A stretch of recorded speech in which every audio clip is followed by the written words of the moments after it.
Hi guys, இன்றைக்கி நம்ம இந்த வீடியோவில் என்ன பார்க்க போகிறோன்னா முட்டை ஃப்ரை தான் பார்க்க போகிறோம். அதுக்கு ஒரு 3 முட்டையை இந்த மாதிரி குக்கரில் எடுத்து ஒரு விசில் விட்டுக்க போகிறோம். நீங்கள் நிறைய பேர் இது முட்டையோட பாயிலிங் ஸ்டேஜ் தெரியாது. நீங்கள் குக்கரில் கொஞ்சமாக தண்ணி ஊற்றி கொஞ்சமாக உப்பு போட்டு ஒரு விசில் போட்டாலே உங்களுக்கு கரெக்டாக வெந்துடும். இப்போ பார்த்தீங்கன்னா அதுக்கு தேவையான மசாலா ரெடி பண்ணுறேன். கொஞ்சமாக மிளகாத்தூள், அப்புறம் கொஞ்சமாக குழம்பு மிளகாத்தூள், கொஞ்சமாக உப்பு எடுத்துருக்கேன். பெப்பர் சேர்க்கணுன்னா கூட சேர்த்துக்கலாம்.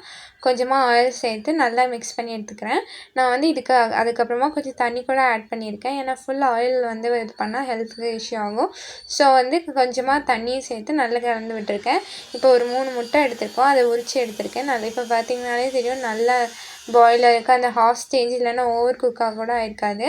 இப்போ இந்த மசாலாலாம் நல்லா பரட்டி எடுத்துக்கிறேன். இந்த மாதிரி பரட்டி எடுத்துகிட்டு நான் கல் எடுத்துக்கிறேன். கல்லில் ஒரு 3லேருந்து 5 டேபிள் ஸ்பூன் அளவுக்கு எண்ணெய் எடுத்துக்கிறேன். எண்ணெய் எடுத்து இப்போ ஒன்று ஒன்றா போட்டுக்க போகிறேன். இது லெமன் ரைஸ் அதுக்கெலாம் ரொம்பவே நல்லா டேஸ்ட்டாக இருக்கும். இப்போ நான் இன்றைக்கி இது சாம்பார் சாதத்துக்கு தான் இது செஞ்சுருக்கேன்.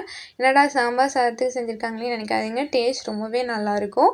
இப்போ பார்த்திங்கன்னா இது ஒரு சைடு நமக்கு நல்லாவே குக் ஆகிடுச்சு. இப்போ மாற்றி போட்டுக்கிறேன்.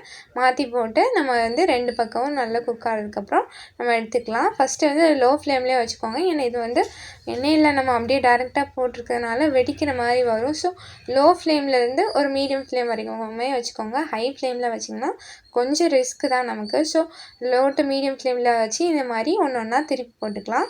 இந்த மாதிரி திருப்பி போட்டுட்டு நம்ம ஒரு 5 மினிட்ஸ் விட்டுட்டு நம்ம இதை எடுத்துக்கலாம். இதை ஒரு சைடில் நான் ஓரமாக வச்சுட்டு அதுக்கப்புறம் டிஷ்யூ பேப்பரில் ட்ரான்ஸ்ஃபர் பண்ண போகிறேன். ஏன்னா அந்த ஆயில் எல்லாமே அதுவாகவே தன்னாலே ஸ்ட்ரெயின் ஆயிரும். ஓரமாக நீங்கள் எடுத்து வச்சிங்கன்னா இப்போ பார்த்திங்கன்னா நல்லாவே குக் ஆகிட்டுருக்கு.